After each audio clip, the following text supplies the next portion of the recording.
Jump!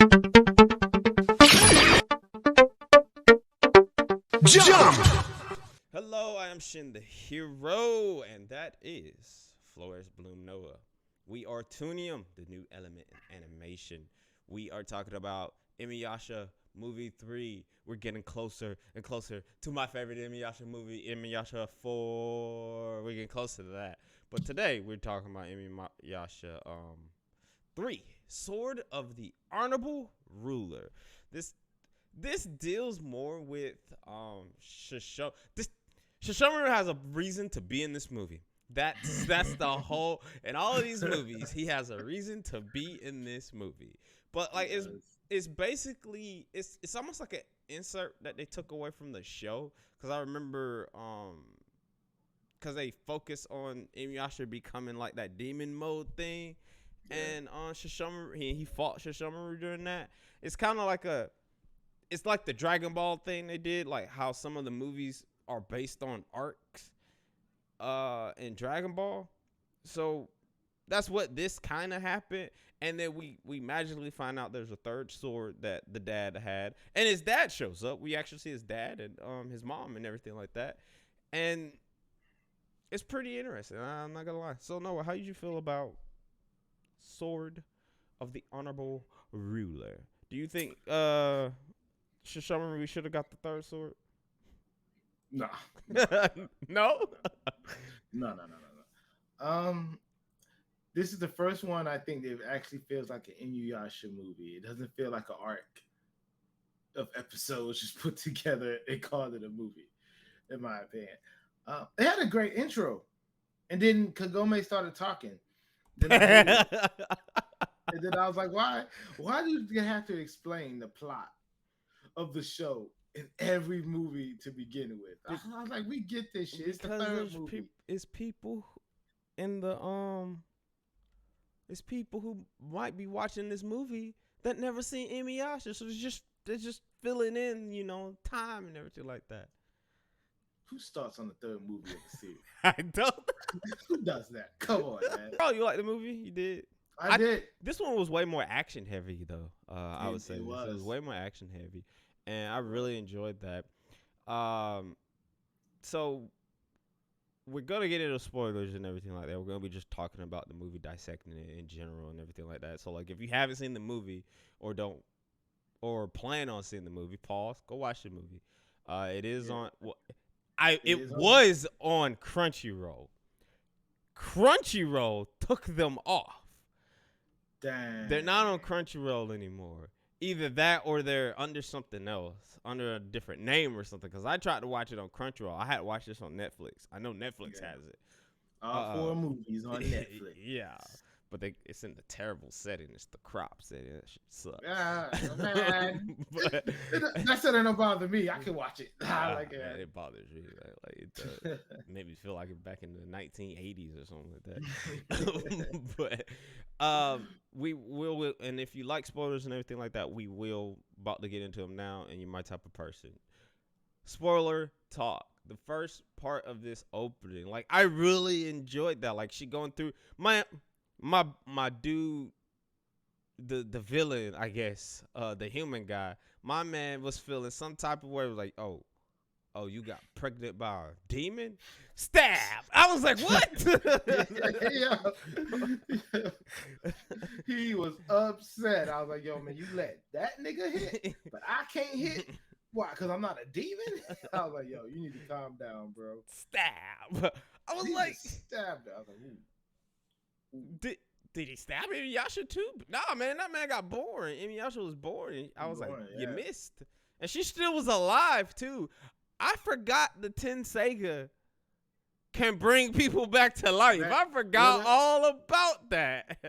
That's why Shishomaru hates that sword, because it doesn't do anything technically yet that he knows about.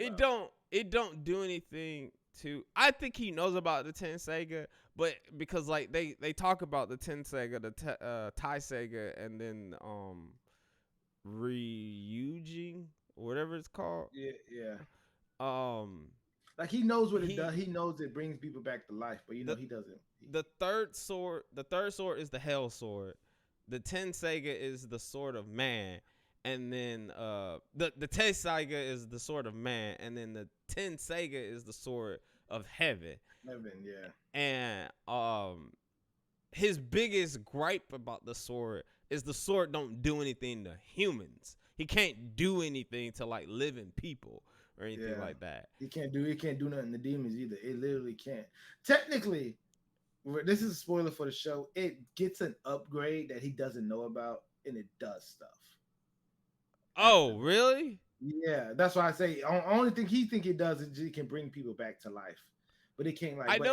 I know he knows he can fight ghosts with it and stuff. Like if Yeah. he wanted to fight Kikyo, he could probably kill Yeah. Kikyo with the sword. I remember it getting because the sword he uses, that sword breaks. Yeah, I remember that. I do remember that too, because they were hinting at that in the show in the movie, like because it was starting to crack and everything like that.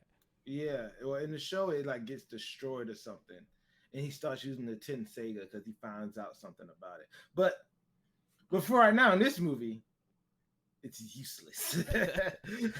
It does nothing at all. It should have been able to beat the zombie dude, man. Like it should have been able to do damage. He started using it. Yeah, he did start using it and everything like that. And like it's one of those things where you like to see the antagonist and protagonist fight together, basically. Yeah. And they kinda did that in this show. Kinda. But let's go back. We harken back to the beginning. Like, it was nice to see that, like a different setting and everything like that. And then seeing Inuyasha's dad ask that man, Shishimaru, that lingering question, why do you want power? Do you have someone to protect? Yeah. And that, like, that's one of those questions that was plaguing him throughout the whole time. And I also forgot my man Inuyasha had cut that nigga arm off. I forgot his arm got cut off. Yeah, really? Yeah, I forgot all about that. When it showed up again, it was like, you know about this left arm? I was like, wait, what?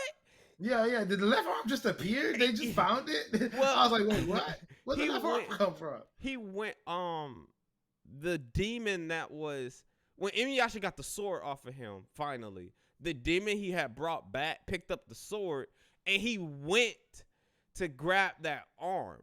That demon, ogre dude, he grabbed the arm. And then they went to the grave site where Buddy had died, or Buddy was buried, and then gave him the arm. Because you remember, the dad, the dog demon, he cut off his arm. He cut off his left arm. And he was like, yeah, man, you need this arm to be able to wield me. Yeah. I just know it was messed up. It was real messed up when it was in Kagome's time. Yeah. My man, the sheaf, was like, yeah, I could do this for about 500 years. And it was like 200 years. So that gave us some context of how far in time she be going back and forth when she just be jumping through the well. She just goes back about 500 years, that's it? No, she goes back 200 years. 200 years? Yeah, it's 200 years. At least that's according to the movie it is, because like it's confusing to me. Like that is confusing. But what I'm thinking was, I was like, who the fuck was gonna stop this man? Or where was he gonna find a demon? Because like when the seal broke and he just flew out, and if Inuyasha wasn't there, where was he gonna go? Where was his sword gonna go? He needed a demon. He was gonna be just. What happened to all the demons? In Kagome time? Yeah, what happened? I guess like, they all just the half demons. I guess they just died, man. I don't know. I just realized that. Where are they? They just because it don't make straight. It don't make sense in all honesty. It don't. So because in 200 years, all the demons are gone, and they got cities and technology. Unless something happens where I don't, like I said, I'm not that well versed in Inuyasha. I'm assuming something happens in final act where the demons start to die out. Either that or something happens in what's it called? Yasha. Oh yeah. Yeah, or maybe the new series. yeah, something like that happens too. Yeah, And something happens in there where the demons just get eradicated or something like that, or people don't see the demons anymore, see well, yeah, demons in anything anymore. because I've seen the final act. No, none of that stuff happens. They still alive and popping. Kagome lives in that world now. She doesn't even go Oh, back to the human world. Yeah, well, that makes sense why they got that kid together. yeah. She like after they got married and everything. Oh, okay. Well then. Yeah, that's why when they was explaining, I was like, yo, I'm so confused. I I don't just know when understand. he came and landed, the whole world got destroyed for a second. And I was like, Yeah, at I was first, like, when he was flying through the air too, I was like, nobody see this, man. I'm gonna be highly. Oh, okay. People see this. All right, all right, all right. they People don't know what see to do. this. People see this. All right. People see this dude just fly. This sword flying through the air. All right, all right. Cool, cool, cool. That was cool. I was like that. The animation is pop. Like the animation get better and better after every movie, man. Movie, yeah, it do. This one feels like a movie to me, man. When they show Inuyasha in the real world and he had that snapback on, I was like, dog, where did he get this snapback from, dog? It's one of the hats he normally has to wear when he Yo, that comes. shit crap. He looked so fucking stupid. I know, cause he had his fire rat robes on Yo, with a baseball cap on. like I that, was just dog. It amazed me that cap can fit on his head with all that hair. Dog, I was thinking about the wrong stuff watching this movie, dog. I was like, how does the hat just sit on his head? He's jumping in the air and stuff. There's no way that hat can fit. I have dreads, okay, and I can't wear fitted hats. I have to wear snapbacks, and then the snapbacks got to be on the last snip, on the last two snips, just for me to wear it. So there ain't no way that hat can fit on his head. He has so much hair. That's stuff I was thinking about watching all of this. I was like, yo, man, that hat can't fit. He's defying logic right now. He can't do that. let's move on to music and sound. You did listen to this in dubbed, right? You watched them all so far 100%, in yeah. dubbed, right? Oh, dub, man. How did you liking the score? I feel like they upped it a little bit, up the They did ante up in here. up everything. The animation, the score. It's all beautiful, man. It's all beautiful. I loved it. Did the people die when the sword struck? Or was that just an illusion? It made it seem like people died when the sword went down because like it um what Saya said, the Skaber, what he had said was this is like an illusion of if it stays here because like Kagome grandpa was talking about it where this was the and he thought it was a certain sword that their ancestors had and used to defeat somebody with, but it wasn't that sword. And what Saya was saying is like if a human grabbed this sword, it would have spelled like danger for real. Danger, So yeah. I think So people died, but because you saw buildings fall and everything like that, and and when the stuff started rumbling, you saw people run. People were starting to run and everything. so here's another thing I was thinking about. So shouldn't there be two swords? I know the time paradox thing. it, That's what you're it thinking. bothers me. So the thing about that is they explain that in the movie. They do? Yeah. I must have missed that. When you run into the guy who made the Tenseiga and the Taiseiga, you see him. He shows up, and then the flea, Miyoga, yeah. and they all three knew each other, and they that's the ones they were trying to chastise. That's how we know that it was 200 years, not 500 years. And then they say they remember about the Bone Eater Well, and they threw him in the Bone Eater Well. Oh, okay. That's the reason why he was in Kagome's time at the time. Yeah. He was like, man, just throw me in in here, and I can hold him off for about like 500 years, so we be good. We be good to go. So like yeah, I like before that, it was like yeah, man, why shouldn't there be two swords? Shouldn't there be another sword? Because okay. it's like she's going to the past from the future to the past. but they threw him in the well, and that's the reason. That's the reason why he was in there to begin with. Okay. So yeah, for context on that, I just feel like the plot didn't it didn't spin its wheels like the first two movies. We kind of just we just jumped into the thick of it and everything, and it was nice. And then Shishomaru had a reason to be there. He did. He just wasn't there. The Kikyo didn't show up, did she? I can't remember if she did or not. If she did, I think she just shot like an arrow and dipped or something. I don't know. I don't think. We're doing an awful job. No, yeah, she did show up. She did show up. She did show up.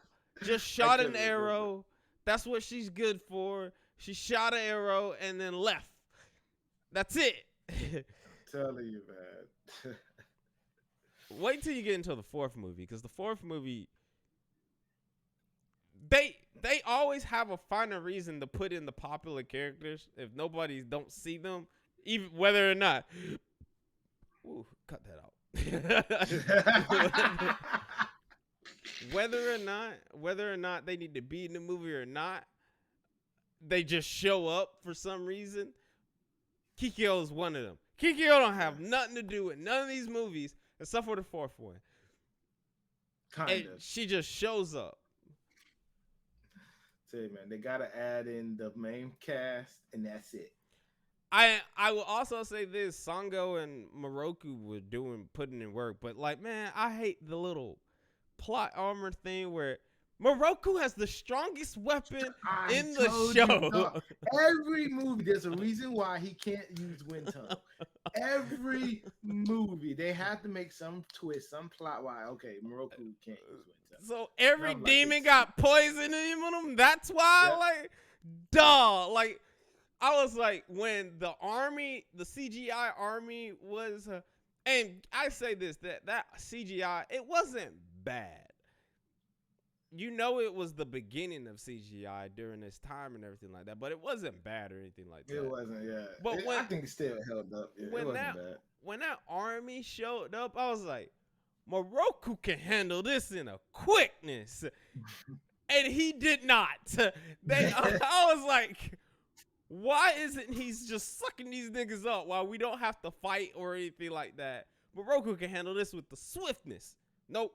They got Miyaza in them, and it's going to mess up his hand. I was like, every time, dog. What? And then he does it at the end. I love it. When they get to the castle, and it's like, oh no, it's too many of them. I got this. And it starts going to Moroku's theme song, and it was like, whoo. Dun, dun, dun. You hear the chanting and the monk chanting and everything.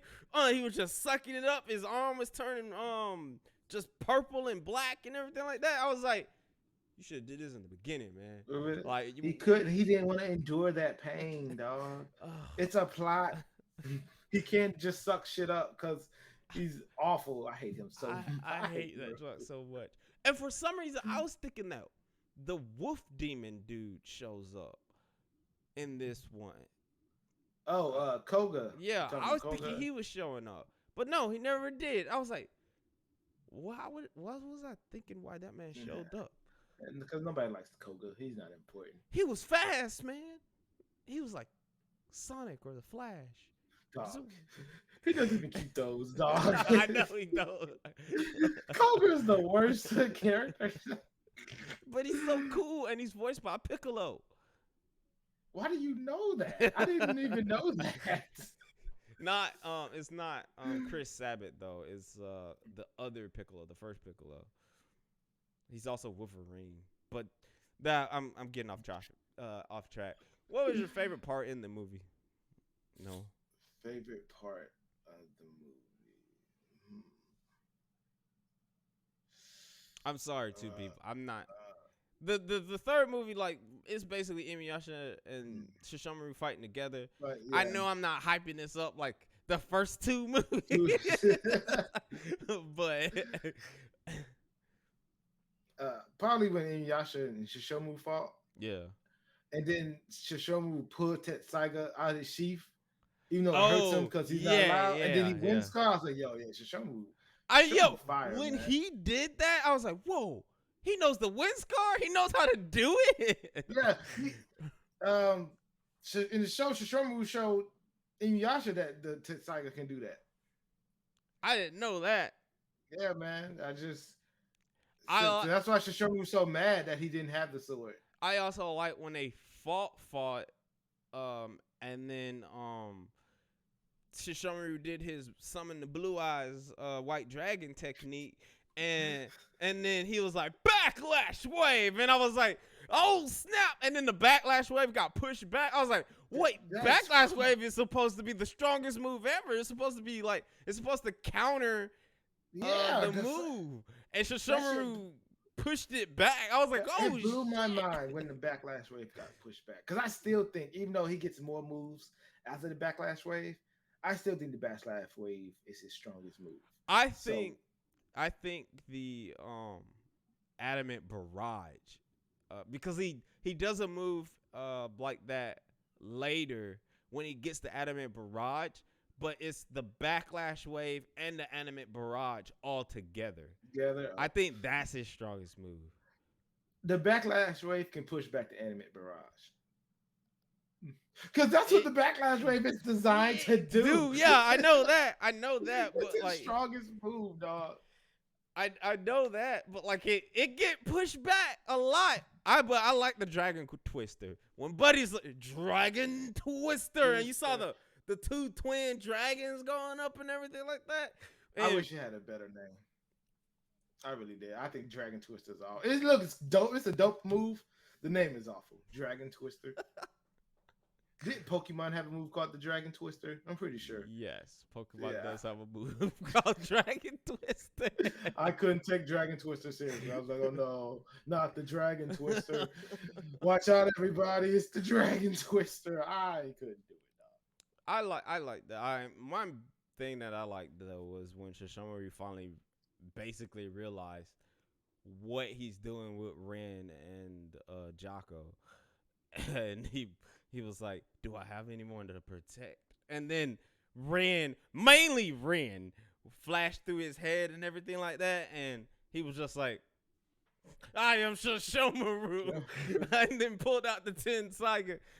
And then they kind of fought together, quote unquote. Yeah, quote unquote. But still bickering at each other. Yeah. It would have been better if they just fought together. I think it would have been way faster too if they just fought together. And how Kagome was like, Inuyasha just suck it up, fight with him. I was like, what about Shishomaru? That nigga, he's the oldest. He needed to be the responsible one. Yeah, she can convince Inuyasha before she can convince Shishomaru. That's just facts, dog. Like, what are you giving this movie? Out of I'm gonna give it a 4. 4. Okay. All because Shishomaru is useless to me. He's just useless. They have to create plot devices every time so he can't wind tunnel these niggas. Every time, like, yo, Moroku, just wind tunnel the main guy and let's call this shit a day. Oh, but no, you can't, Moroku. So it gets a 4 because of that. All because of Moroku. All right. I give it a 4 too. Like I said, it's a strong movie. Like it's more action heavy, and I would say in the 4th movie, spoilers, look forward to the 4th movie review. The 4th movie is more action heavy too, but like the 4th movie also got like a family element to it too. So like I like I said, I really like the 4th movie. We'll see once we watch the 4th movie which movie is actually the better one. If you enjoy videos like this, drop a like. We really need that. Give us comments and subscribe. If you don't want to, that's fine. But if you just needed a reminder, if you need a reminder, please subscribe. Help us out. Help us get to 1,000 subscribers. 1,000. I have been Shin the Hero. That has been Flores Bloom Noah. And we are Toonium. And we out.